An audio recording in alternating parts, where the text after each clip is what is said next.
برنتر صلوات اللهم صل على محمد وآل محمد. اعوذ باللہ من الشیطان الرجیم. بسم اللہ الرحمن الرحیم. الحمد لأہلہ والصلاة والسلام علی اہلہا. الحمد للہ الذی جعلنا من المتمسکین بالقرآن الکریم وبولایت امیر المؤمنین وائمت المعصومین علیہم السلام. تمام تر تعریفیں خدائے وحدہ لا شریک کے لیے. درود اور سلام محمد اور اہل بیت محمد علیہ الصلاۃ والسلام کی ذوات مقدسہ پر. حمد ہے اس خدا کی کہ جس نے ہمیں اور آپ کو قرآن کریم، ولایت امیر المؤمنین اور دیگر ائمہ علیہم السلام کی ولایت سے متمسک کیا.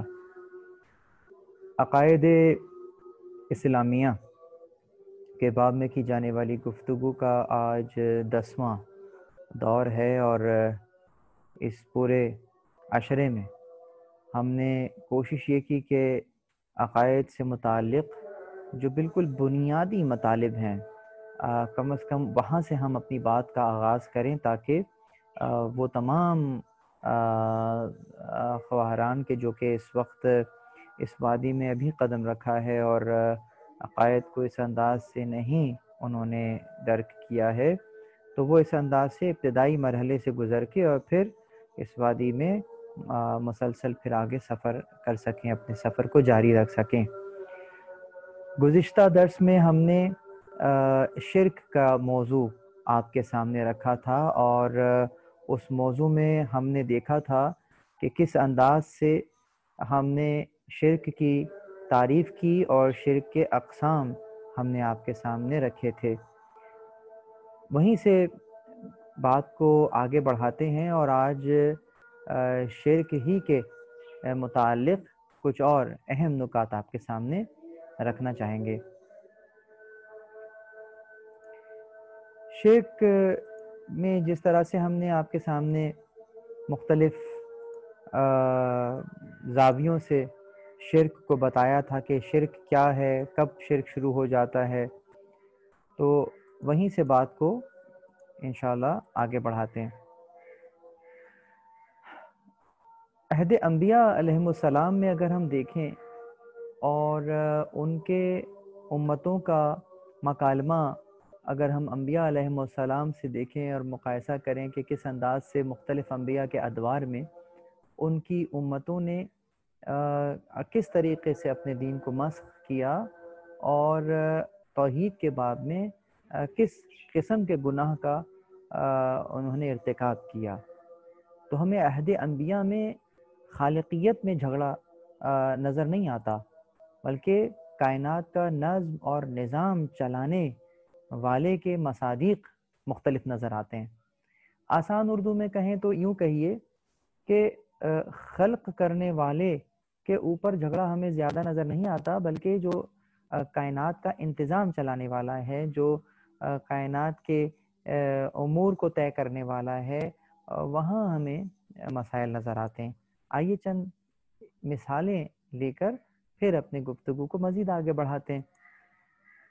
جس طریقے سے اگر حضرت ابراہیم علیہ السلام کے زمانے میں دیکھیں تو اس دور کے لوگ ستارے، چاند اور سورج کی پوجا کیا کرتے تھے، ان کی عبادت کرتے تھے اور کہتے تھے کہ یہ کائنات کو چلانے والے ہیں، یہ فلاں کا رب ہے، یہ فلاں شے کا رب ہے، یہ اس کا رب ہے. اگر اس دور کو نہیں تو آج کر بھی اگر ہم مثلا ہندو مت میں بھی دیکھ لیتے ہیں تو وہاں پر بھی ہمیں جو ایشور ہے، ایشور تو ایک ہی نظر آتا ہے، لیکن بھگوان اور اوتار اور وہ تمام کے تمام کہ یہ فلاں کا خدا ہے، یہ فلاں کا خدا ہے، یہ فلاں رب ہے، یہ فلاں رب ہے، تو وہ ہمیں کئی نظر آتے ہیں. حضرت یوسف علیہ السلام کے دور میں بھی مسئلہ ربوبیت ہی سے مربوط تھا، اور مختلف ارباب کے ماننے والے عبودیت کی حد تک جو ہے وہ موجود تھے. جیسا کہ خود قرآن کریم نے بیان فرمایا کہ سورہ مبارکہ یوسف کی آیت نمبر 39 کے اندر کہ یا صاحب السجن، اے میرے زندان کے صحابی۔ یہاں پر ہمیں ایک اور نقطہ یہ نظر آتا ہے کہ حضرت یوسف علیہ السلام اپنے زندان کے لوگوں کو اپنے صحابہ کے طور پر بیان کر رہے ہیں، صاحبی کے طور پر بیان کر رہے ہیں۔ صاحبی یعنی کہ میرے ساتھ کے لوگ۔ تو یا صاحب السجن، یا صاحبی سجن، یا میرے زندان کے ارباب، ساتھیوں، ارباب متفرقون خیر، کیا مختلف اور جدا جدا رب اور آقا بہتر ہیں، ام اللہ الواحد القہار، یا اکیلا یکتا خدا جو سب پر غالب ہے۔ قہار کیا مطلب کیا؟ یعنی غلبے والا۔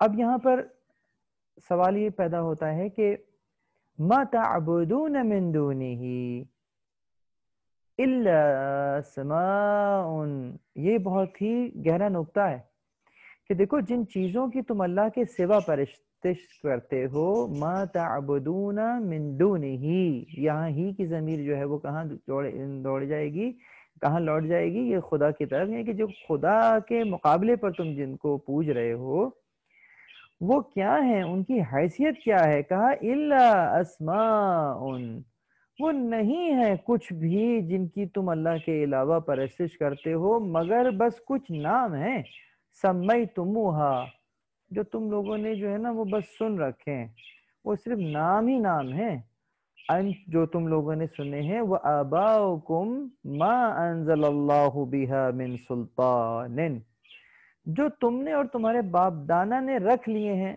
سن لیے ہیں، اور اللہ نے ان کی کوئی سند نازل نہیں کی۔ جو نام تم لے رہے ہو اللہ کے یہاں سے ان ناموں کی کوئی سند نہیں ہے۔ ان الحکم الا اللہ، اللہ اکبر، الا للہ، ان الحکم الا للہ، کتنا پیارا نعرہ ہے نا، صفین یاد آ گیا ہوگا۔ بہرحال تو اللہ ہی کا حکم ہے، حکم جو ہے سن رکھو کہ اللہ کے سوا کسی کی حکومت نہیں ہے، حکم فقط پروردگار کا ہی نافذ العمل ہوتا ہے۔ اور جو امر ہے، امر اللہ تعبدو، کہ دیکھو اس نے کہا ہے، اس نے حکم دیا ہے کہ خبردار اس کے سوا کسی کی بھی عبادت نہ کرنا۔ ذالک دین القیم، یہ دین قائم رہنے والا ہے، یہ ہمیشہ کے لیے دین ہے۔ لیکن اکثر الناس لا یعلمون، لیکن جو اکثر لوگ ہیں وہ اس بات کو نہیں جانتے۔ اب سوال یہاں یہ پیدا ہوتا ہے کہ یعنی کہ جو اکثر لوگ ہیں وہ یہ نہیں جانتے کہ یہ دین جو ہے یہ باقی رہنے والا ہے، قائم رہنے والا ہے۔ اس کے آیت کے شروع میں جہاں پر کہا کہ ما تعبدون من دونہ الا اسماء سمیتموہا، کہ یہاں پر بھی یہ جو نام تم نے سن رکھے تھے ان کو انہوں نے مختلف ارباب کا ٹیگ دیا تھا، اسی لیے حضرت یوسف علیہ السلام نے ان ناموں کو جو وہ کہہ رہے تھے کہا ارباب متفرقون، ارباب متفرقون، متفرق اب جو ہے ارباب، کہ تمام تمہارے جو رب ہیں، تمہارے پالنے والے ہیں، یہ سب بہتر ہیں، یا ایک جو ہے وہ بہتر ہے جو اصلاً سب کا پالنے والا ہے، رب الارباب ہے جو، تو وہ بہتر ہے، یقیناً وہ قہار ہے۔ اور اس میں جس صفت سے تعارف کرایا، پروردگار کی بہت سی صفات ہیں، رحمان ہے، رحیم ہے، کریم ہے، علیم ہے، مگر یہاں پر قہار کے نام سے اس لیے تعارف کرایا کہ وہ غالب ہے سب پر۔ تو اب کہنے کا مقصد یہ کہ وہ بہتر ہے کہ جو سب پر غالب ہے، یا وہ بہتر ہیں جو کہ مغلوب ہیں؟ تو ان کی عقلوں کو جھنجھوڑا تھا یہاں پر۔ تو یہاں پر بھی ہمیں نظر آیا کہ اس انداز سے حضرت یوسف علیہ السلام نے سورہ یاسین میں وَاتَّخَذُوا مِن دُونِ اللَّهِ آلِهَةً لَعَلَّهُمْ يُنصَرُونَ، اور انہوں نے اللہ کے سوا اور معبود بنا لیے ہیں کہ شاید ان سے ان کو مدد پہنچے. لعلہم، اس کو ہم تاکہ بھی کہہ سکتے ہیں یا شاید کے عنوان سے بھی آتا ہے کہ شاید ان کو ان سے مدد پہنچ جائے، یا تاکہ ان کو ان سے مدد مل سکے. لا يستطيعون نصرهم وهم لهم جند محضرون. اللہ اکبر. کہتے ہیں لا يستطيعون، مگر وہ ان کی مدد کی ہرگز طاقت نہیں رکھتے، اور وہ ان کی فوج ہو، یعنی کہ بنا کر حاضر کیے جائیں گے، اور وہ ان کی فوج بنا کر حاضر کیے جائیں گے، کہ وہ خود تو کسی کی مدد نہیں کر سکتے. وَهُمْ لَهُمْ جُنْدٌ مَحْضَرُونَ، بلکہ وہ خود کسی کی بارگاہ میں حاضر کیے جائیں گے. وہ تو خود محتاج مدد ہیں، وہ تو خود محتاج ہدایت ہیں. اس انداز سے سورہ مبارکہ یاسین. سورہ مبارکہ مریم میں بھی ہمیں اسی انداز سے نظر آیا کہ وَاتَّخَذُوا مِن دُونِ اللَّهِ آلِهَةً لِيَكُونُوا لَهُمْ عِزًّا. یہ ایک اور انداز سے بات کی گئی کہ دیکھیں مختلف ارباب کس لیے انسان نے بنائے ہیں. کبھی وہ ان سے اپنا فائدہ چاہتا ہے، کبھی وہ ان سے رزق طلب کر رہا ہے، کبھی کوئی ان سے مدد طلب کر رہا ہے، اور کبھی ان کے ذریعے سے عزت چاہتا ہے. تو یہاں پر کہا کہ دیکھو ان لوگوں نے اللہ کے سوا معبود بنا لیے ہیں تاکہ وہ ان کے لیے موجب عزت اور مدد ہوں. تو یہاں پر کہا کہ نہیں، ہرگز نہیں، جبکہ ایسا نہیں ہے. تو پروردگار عالم نے یہ یہاں پر اشارہ کیا کہ دیکھو عزت بھی فقط اور فقط خدا ہی کی عبادت میں ہے، اور خدا کو چھوڑ کر جن کو لوگ ارباب بنا لیتے ہیں وہاں ذلت ہی ذلت ہے.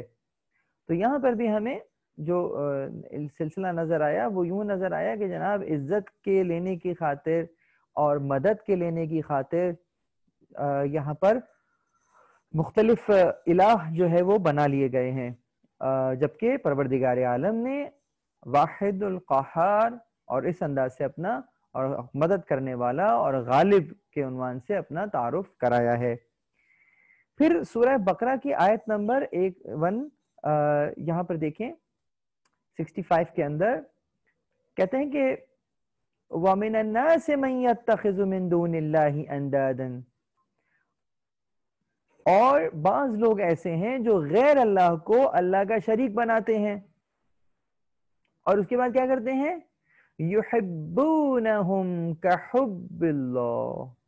اللہ اکبر.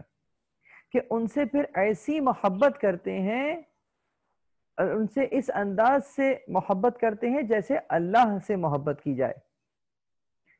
والذین آمنوا، لیکن جو لوگ ایمان لے کر آئے ہیں، اشد حبا للہ، جو ایمان والے ہیں وہ تو اللہ ہی کے سب سے زیادہ دوست دار ہیں یا اس کو محبوب رکھتے ہیں.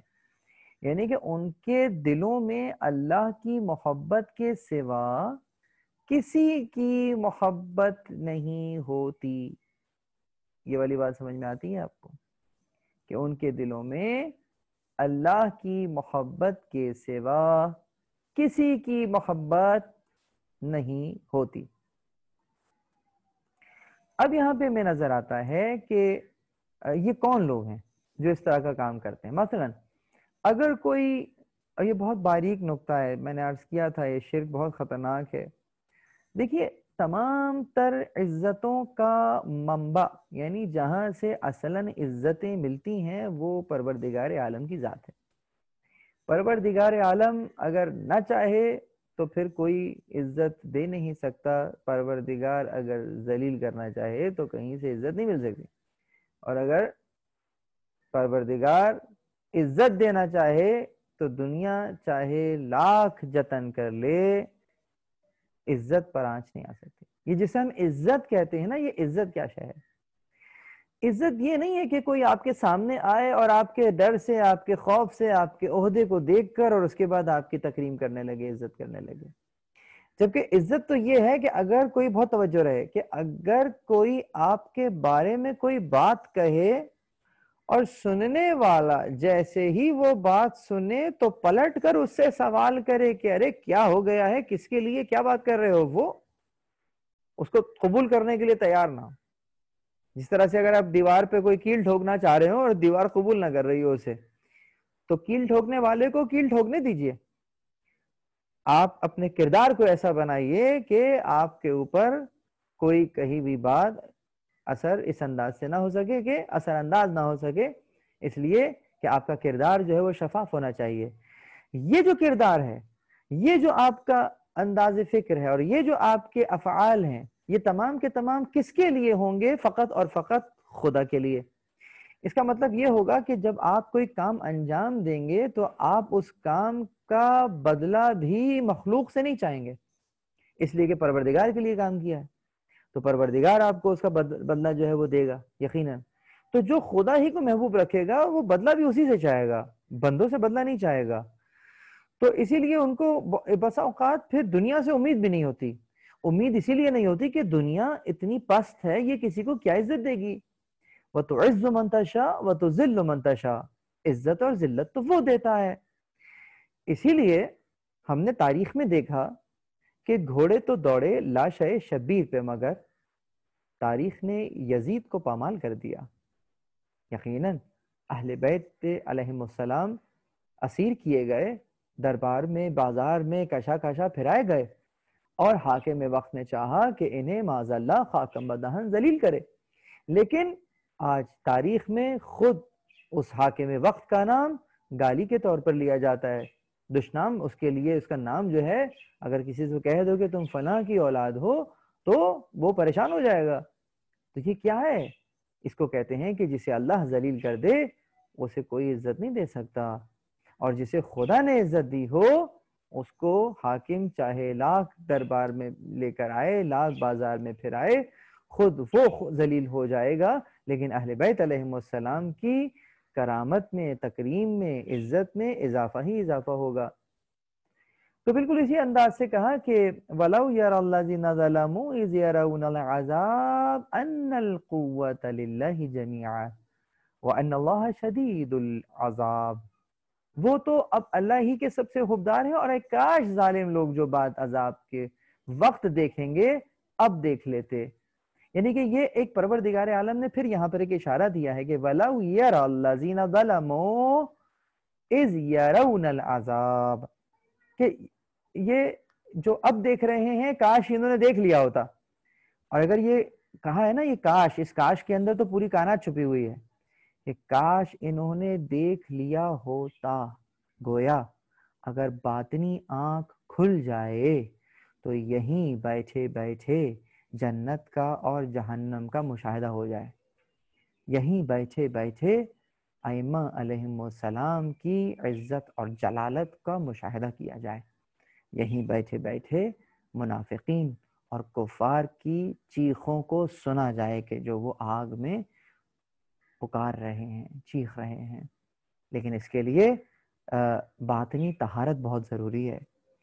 تو یہ پروردگار نے اسی لیے کہا کہ کاش یہ دیکھ لیے، انہوں نے دیکھ لیا ہوتا جو اب دیکھ رہے ہیں. اس کا مطلب اپرچونٹی یہاں پر بھی دیکھنے کی موجود ہے، لیکن صرف وسعت نظر کی ضرورت ہے. تو اس آیت کے، ایک سورہ بقرہ کی آیت نمبر 165 کے ذیل میں ہم نے آپ کے سامنے بات بیان کیا. اب سوال یہ پیدا ہوتا ہے کہ یہ جو ہم ائمہ علیہم السلام کو مقام دیتے ہیں، ان کی عزت کرتے ہیں، تو کیا ایسا ہے کہ یہ خدا کی کو یہ عزت دینی چاہیے اور ہم بندوں کو خدا جیسی عزت دے رہے ہیں؟ یہاں پر یہ بہت ایک باریک نقطہ ہے، تو بہت توجہ رہے. سوال یہ پیدا ہوتا ہے کہ ہم ائمہ علیہم السلام کی تکریم کیوں کر رہے ہیں؟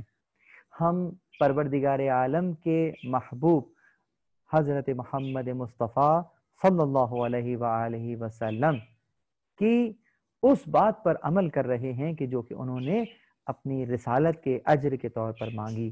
ایک تو وہی ہے کہ قل لا اسألکم علیہ اجرا الا المودۃ فی القربى.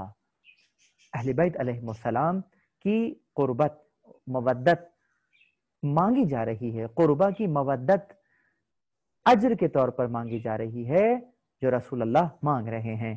تو اب جہاں جہاں بھی رسول اللہ کے آل سے مودت کی جا رہی ہے تو یہ عین حکم رسول اللہ ہے، اور یقیناً محبت کا تقاضا، مودت کا تقاضا یہ ہے کہ اہل بیت علیہم السلام کے رنگ میں رنگا جائے۔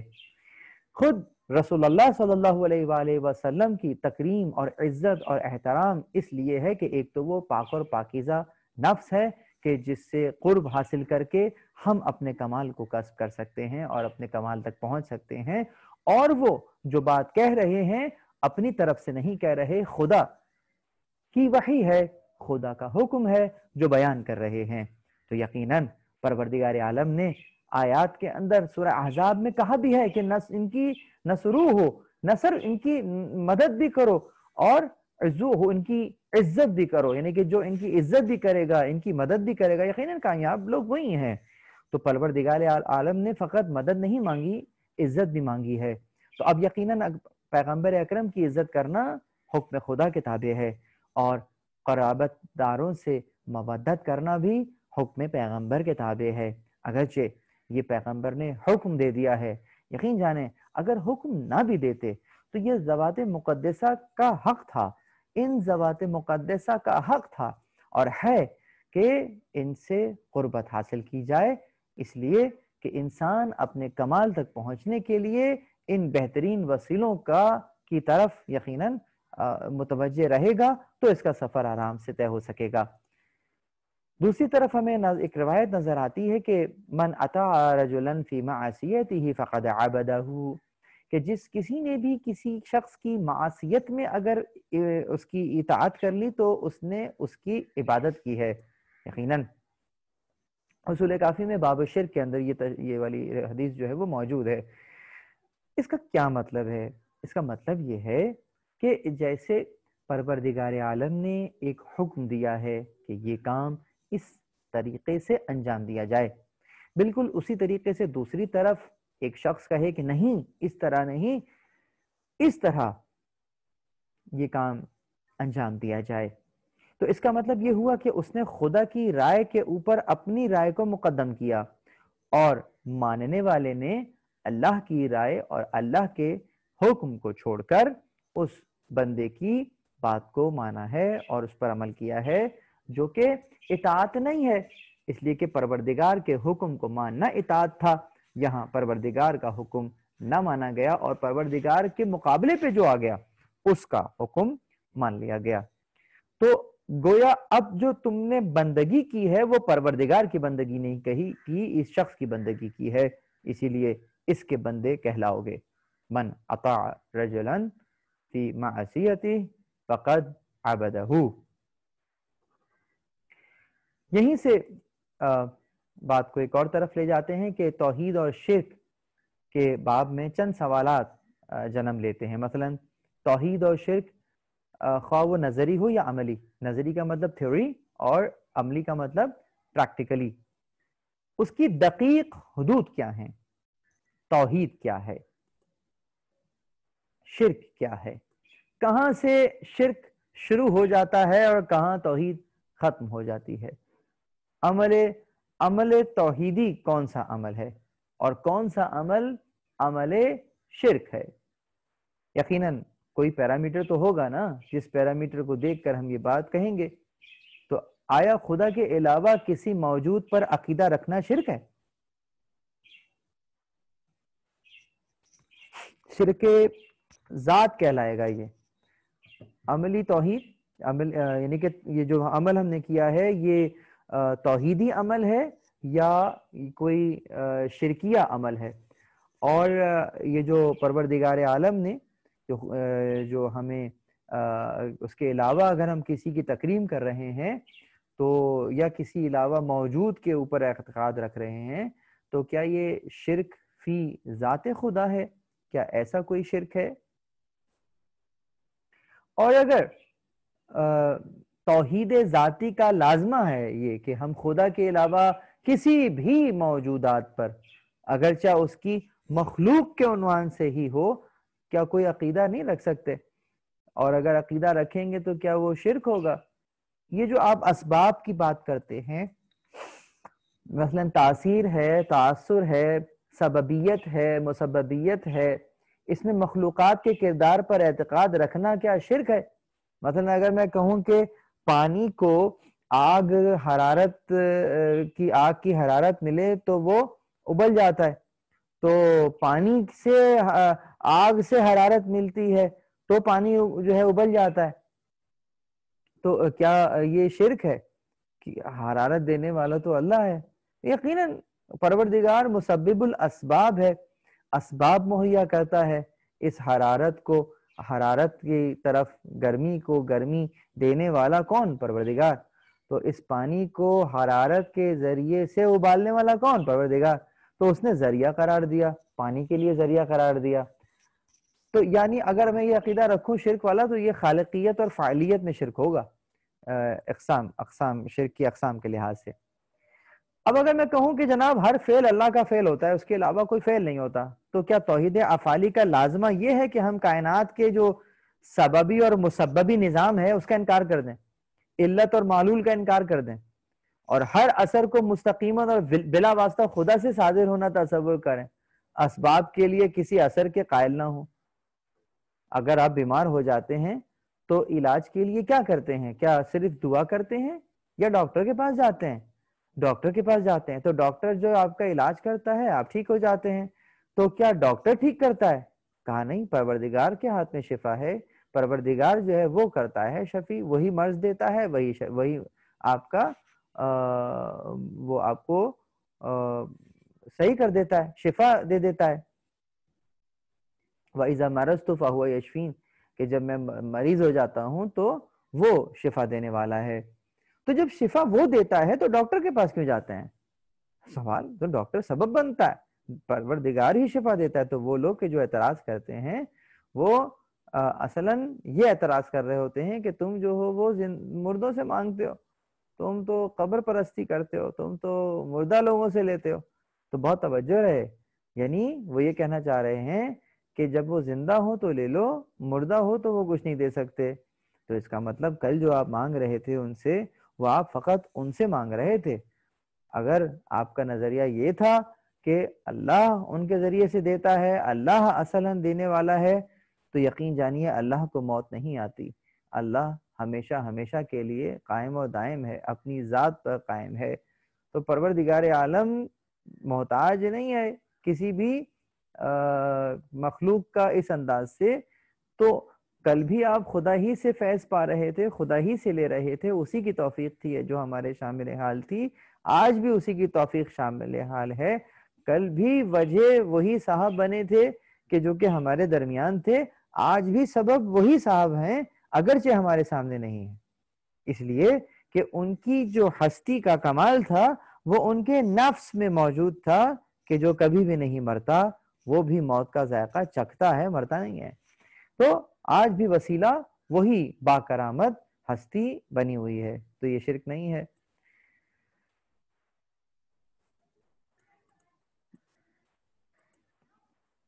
اب سوال یہ پیدا ہوتا ہے کہ توحید کی اور شرک کی حدود کیا ہیں؟ خدا اور انسان کے درمیان من اللہ اور الی اللہ ہے۔ یہ دو لفظ اگر آپ کو سمجھ میں آ گئے تو اندازہ ہو جائے گا کہ شرک کہاں سے شروع ہو جاتا ہے اور توحید کہاں ختم ہو جاتی ہے۔ خدا اور انسان کے درمیان جو رشتہ ہے وہ من اللہ اور الی اللہ کا رشتہ ہے۔ خدا اور انسان کے درمیان رشتہ یعنی کہ کیا؟ من اللہ یعنی ہر شے کائنات کی جو آپ درک کر رہے ہیں وہ خدا کی طرف سے ہے۔ الی اللہ یعنی ان اشیاء سے جس کو آپ نے کہا خدا کی طرف سے ہیں، آپ کے افعال سے ان کا تعلق کیا ہے؟ آپ جو فعل انجام دے رہے ہیں ان اشیاء کے متعلق، ان اشیاء سے استفادہ کرتے ہوئے یا ان اشیاء کی طرف، تو اس کو آپ کیا کہیں گے؟ اس کو ہم کہیں گے الی اللہ۔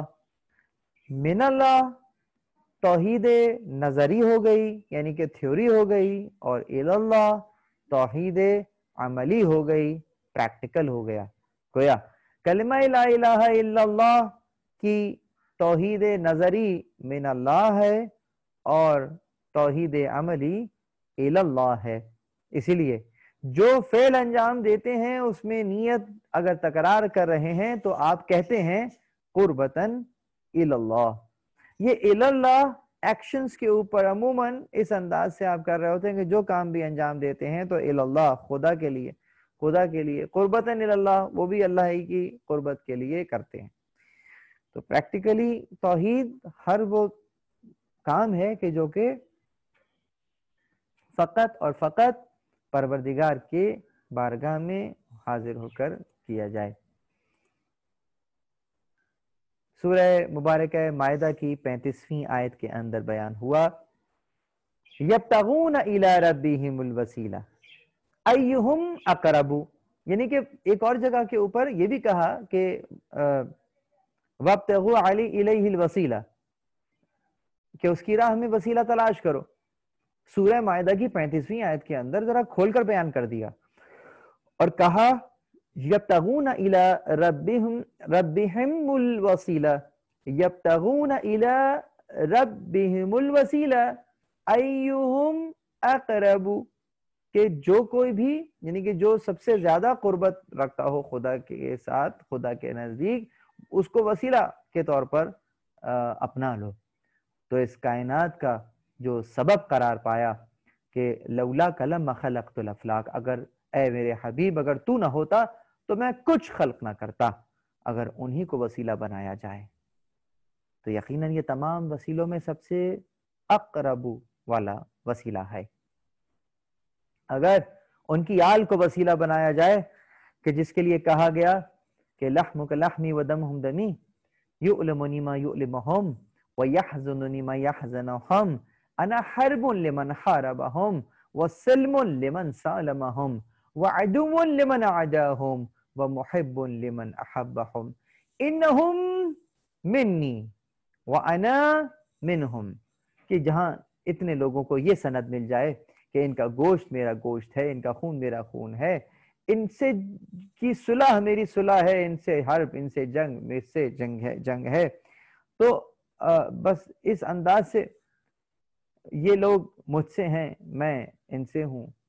تو اب اگر انہی کو وسیلہ بنایا جائے تو یقیناً یہ بھی تمام وسیلوں میں سے افضل اور برتر وسیلہ ہے. اتقوا اللہ وابتغوا الیہ الوسیلہ، سورہ مبارکہ اسراء آیت نمبر 75، آیت نمبر 75. اسی کے ساتھ آج کا جو لیکچر ہے اس کو وہ ہمارے اختتام پہ پہنچتا ہے شرک کے مطالب کی حد تک. اور یہاں سے میں چاہوں گا کہ آپ لوگ جو سوال قائم کرنا چاہیں، جو گزشتہ درس میں بھی رہ گئے تھے وہ، اور اگر آج کے درس میں بھی متعلق کچھ سوالات ہوں تو وہ مجھ سے پوچھ سکتے ہیں.